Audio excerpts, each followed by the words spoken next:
Mēs klausīsimies Dieva vārdu no 1. Mūzes grāmatas 22. nodaļas, sākot ar 1. pantu. Un notika, ka pēc šīm dienām Dievs pārbaudīja Ābrahāmu un viņam sacīja: Ābrahām! Un tas atbildēja: Te es esmu.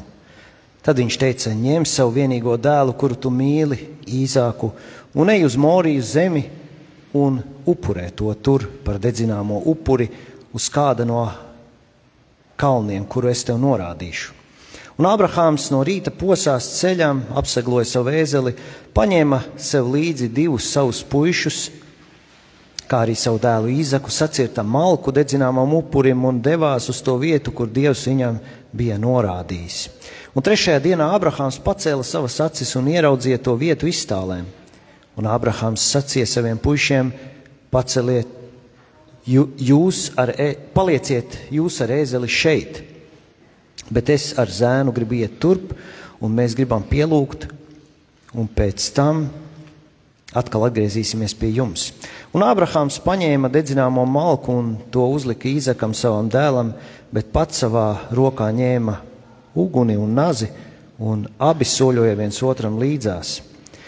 Ābrahāms sacīja: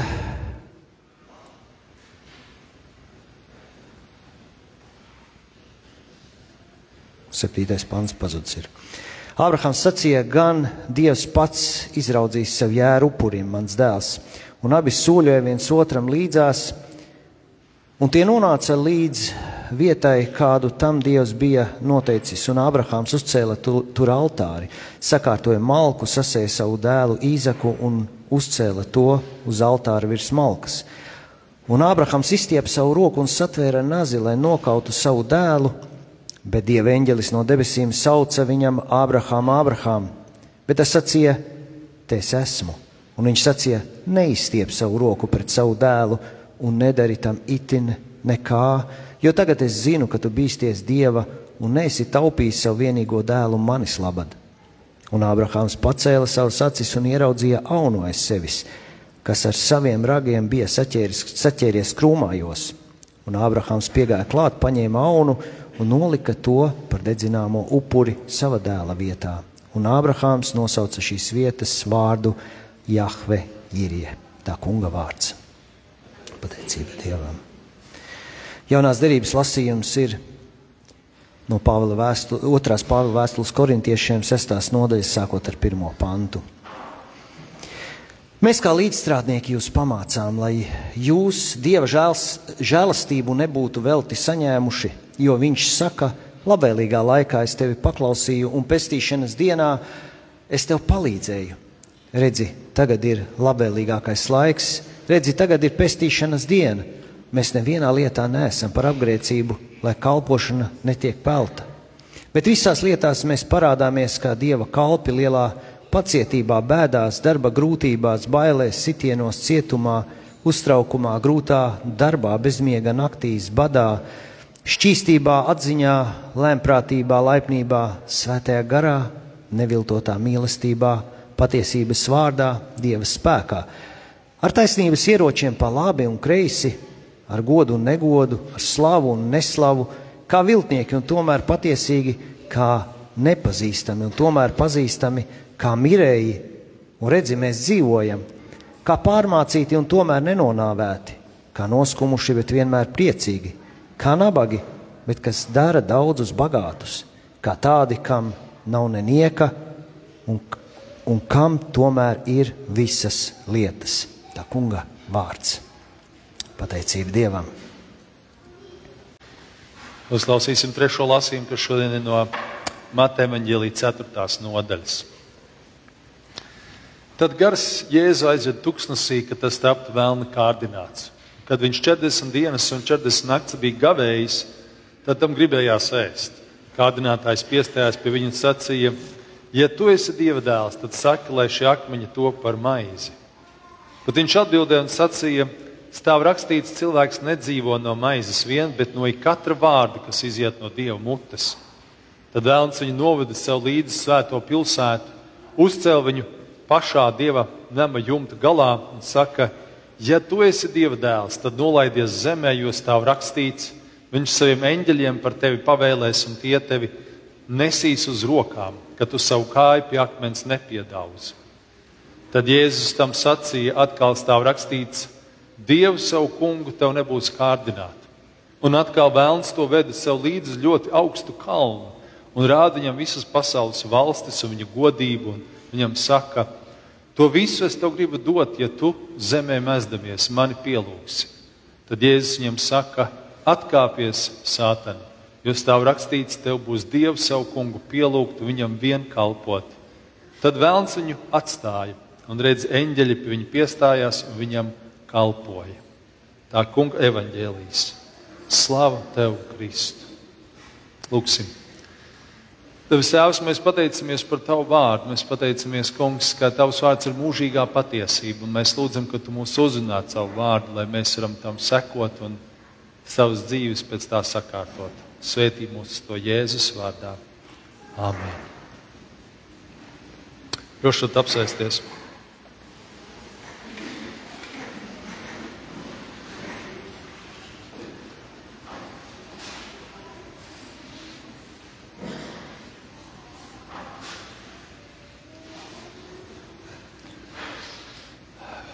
Uzruna būs pa visiem 3 lasījumiem, no katra pa bišķiņam. Bišķiņ tas nosaukums man ir tāds pārbaudījums svētība.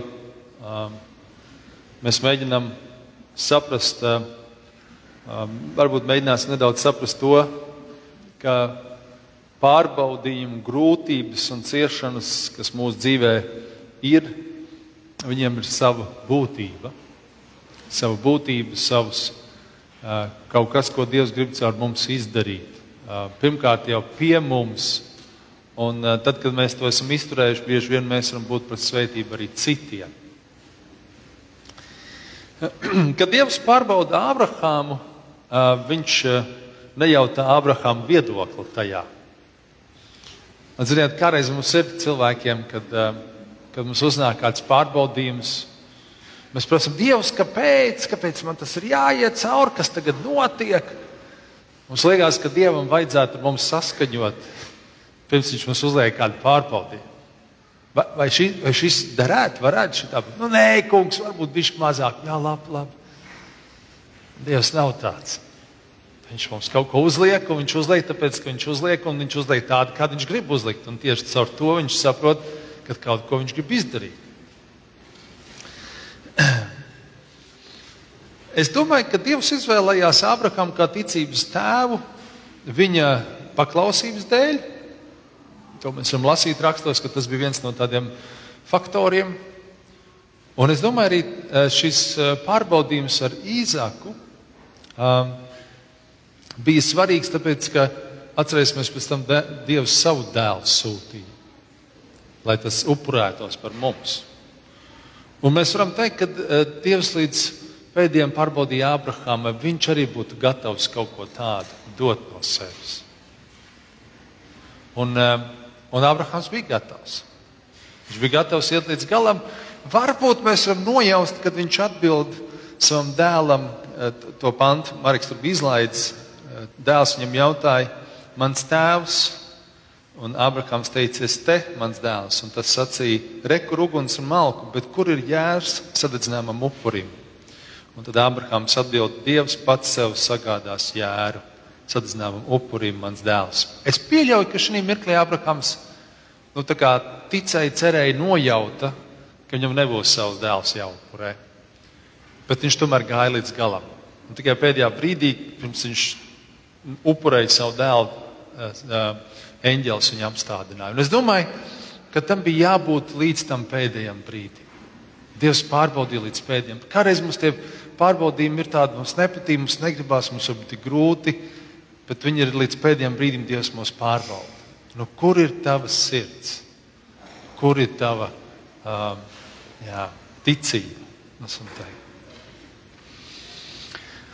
Un Ābrahāms gāja un darīja.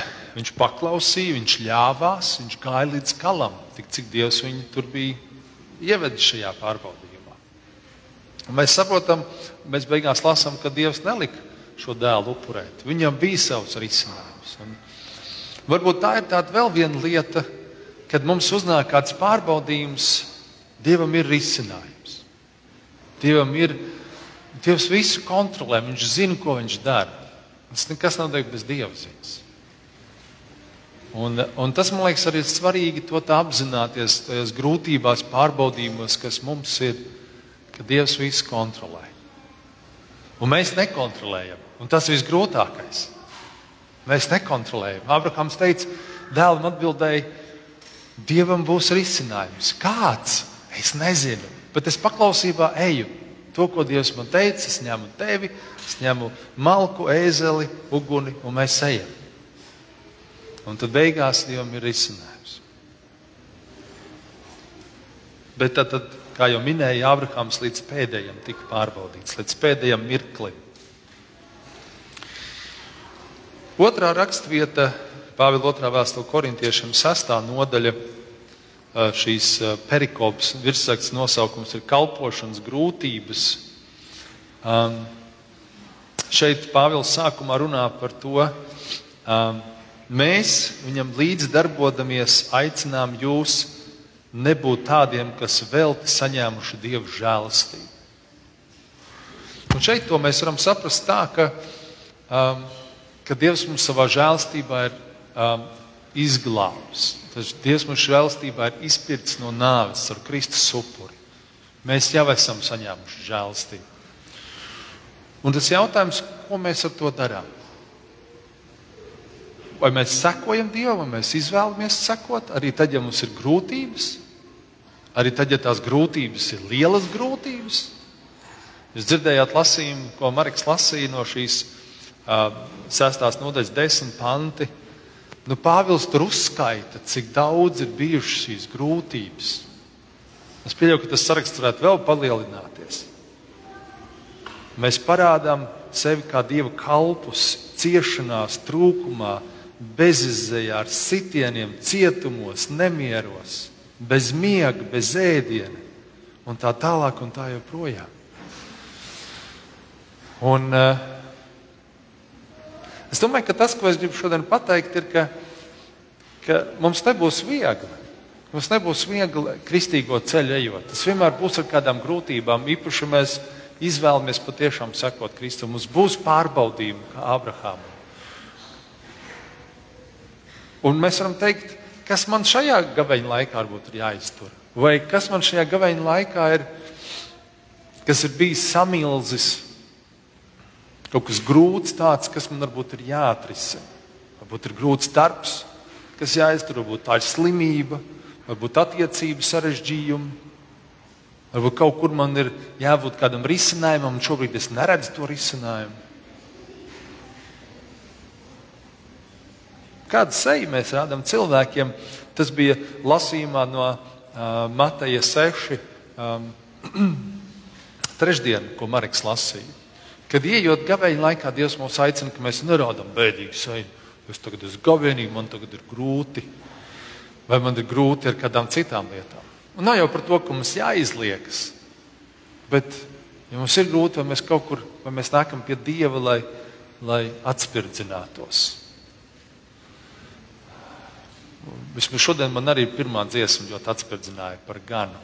Un tas mums vienmēr jāpatur prātā, lai kāda mums būtu pārbaudījumi, grūtības, sarežģījumi. Dievs vienmēr ir klātsošs un kontrolē visu. Viņš mūs izdīs caur tumšai ielejai. 23. psalmā un mēs lasām. Viņš mums dos risinājumu. Jā, kā mēs lasām šajā rakstvietā, ko Pāvils saka, mēs esam ar pagodinājumu vai apkaunojumu. Un ka mēs paliekam Kristum uzticīgi gan pagodinājumu mirkļos, kad mūs pagodina, vai kad mēs kaut ko labi izdarām un Dievs ir sveitīts un pagodināts, vai arī tajos mirkļos, kad mēs tiekam apkaunoti.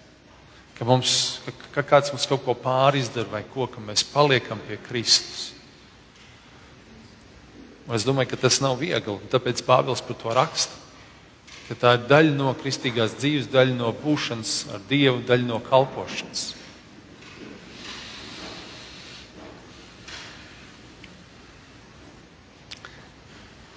Varbūt kādiem cilvēkiem ir šī kādi jautājumi par šo draudzi, varbūt es neesmu īstā draudzē, man vajag atrast varbūt kādu pilnīgāku draudzi. Tas var būt kā tāds varbūt kārdinājums, kā tāds aicinājums, vai tāds nevis aicinājums, bet tāds garīgs pārbaudījums. Jā. Kad cilvēkiem vienmēr liekas, kaut kur tur blakus draudzē ir labāk. Tur tajā blakus draudzē, tur viss notiekās. Tur ir, šeit nav. Un ik pa laikam mums tā var būt. Nereti, kad es kādreiz sarunājos kādiem cilvēkiem ir tā, ka es īstenībā ļoti labi redzu, kas viņos pašos ir kaut kas, kas nav kārtībā, un tad tā vaina ir tajā draudzē. Un tad mēs aizjām no vienas, tad mēs aiziet uz otru, un arī varbūt otrā nav īsti labi. Un tad beigās mēs domājam, mēs jau tā paturam Dievu, lūk, man jau nevajag draudz. Bet tas arī var būt savu veidu velna kārdinājums, tūlīt mēs to runāsim. Uzbrukums, kā mēs šodien Mareku runājam, tāds uzlikt kaut kādu realitāti, kur nav īsta realitāte, bet uzliek velns tā, bet patiesībā ir viss tik slikti. Un ja mēs tam noticam, tad mēs tam paļaujamies un mēs kaut kur aizējam pa to taciņu. Un garīgā ziņā es teiktu, tā ir tāda skuju taka. Tu aizēji pa skuju taku garīgā ziņā. Tu aizēji prom, tu aizēji garīgā nāvē, lēnām tuvojas. Mēs ar Odriju skatāmies The Chosen atkal ejam cauri, lai šajā laikā, gavēņa laikā, sadzīvot ar to, ko ļoti labi Jēzus caur šo filmu tiek parādīts par Jēzus un mācekļiem tā tālāk. Un kur Jēzus 2. sezonas 1. sērijā māca pacietību Jānim un Jēkabam, Cebedeja dēliem. Kur Dievs viņam bija uzticējis kādas lietas izdarīt, viņi labi izdarīja, viņi jutās tagad baigi svarīgie un baigi varenie. Viņi bija Samarijā un samarieši jūdiem nesaprotās. Un tā sanāca, ka samarieši viņiem tur tā kā uzbruka un viņi gribēja tos samariešus samīcīt un lai uguns nāk no debesīm. Un ja es saku, mieru, nomierinieties pišķi. Un kādreiz varbūt ir labi, Jēzus arī viņam to tā filmā labi pasaka, kad ir labi dedzība, bet nevis, ka tu citiem dari pāri. Un kādreiz mēs arī varbūt par kādu lietu varbūt degam arī draudzes kontekstā, mums likās, mums vajadzētu šitā, bet mēs ar to savu dedzību kādreiz pāri kādam izdaram. Ja tā nav, tad kas? Iedomājieties, cik Dievs ir mums pacietīgs, ar mums pacietīgs, ko mēs esam aplamis kaut ko darījuši, un Dievs ir bijis mums pacietīgs, un viņš mūs aicina, ka mēs esam pacietīgi arī pret citiem. Jā, kura kārdinājuma priekšā man jāpastāv, jāmācās pacietību šajā laikā? Kas ir tas, kas man ir tas kārdinājums, tas izaicinājums vai tā grūtība, varbūt šajā gavēņa laikā? Visbeidzot, tad kārdinājums tuksnesī. Jēzus tiek kārdināts, un tāpat arī mēs tiekam kārdināti. Ar šīm lietām nemitīgi. Jēzum tas bija vienreizējs kārdinājums 40 dienu gavēnī, kur viņš gavēja neēda, viņš to izturēja, viņš atbildēja Sātanam uz viņa izaicinājumiem, jautājumiem, priekšlikumiem, bet mēs ik pa laikam tiekam kārdināti. Ir kādi varbūt lielie kārdinājumi, pirms mēs ejam kādā kalpošanā, bet tikko kā mēs esam kādā kalpošanā, kādā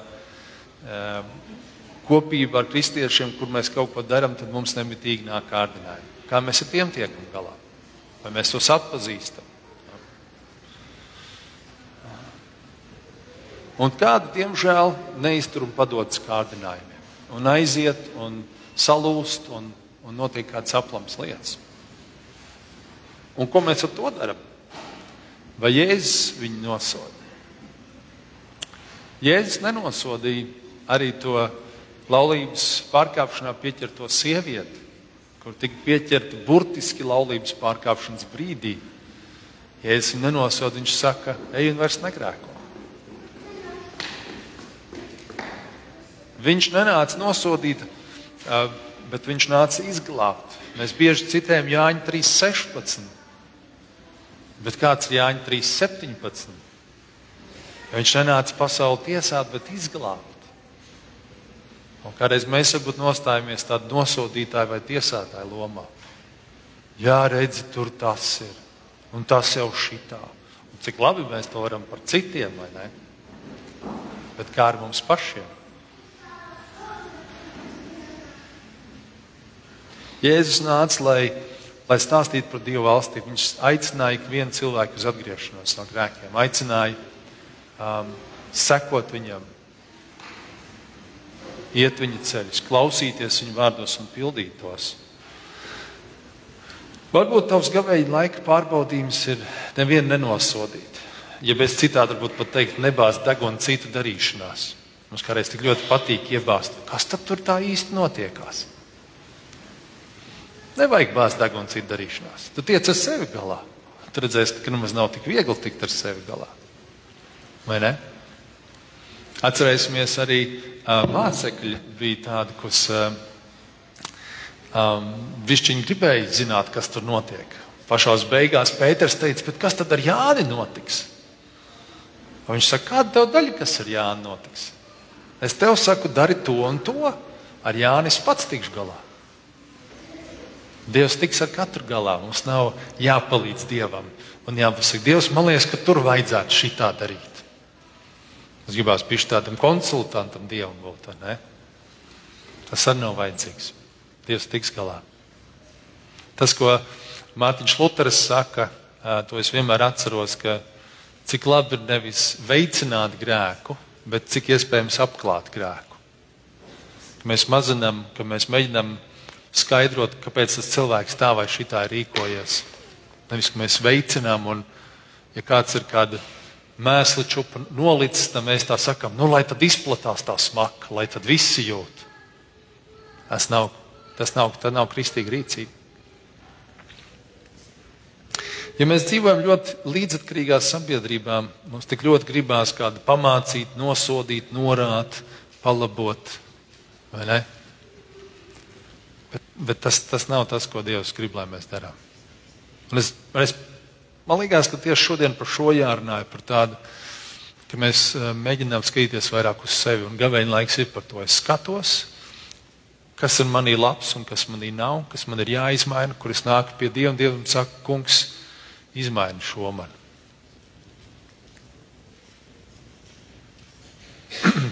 Tie, kas bija labotāji, nosodītāji, tie bija farizēji. Un Jēzum priekš viņiem parasti bija kā tāds labs skarbs. Ik pa laikam kaut kas skarbs jāpasaka, jo viņi bija tie, kuriem nepatika daudzas lietas, kuriem viņi zināja, kā pareizi vajag. Bet Jēzus viņus norāja.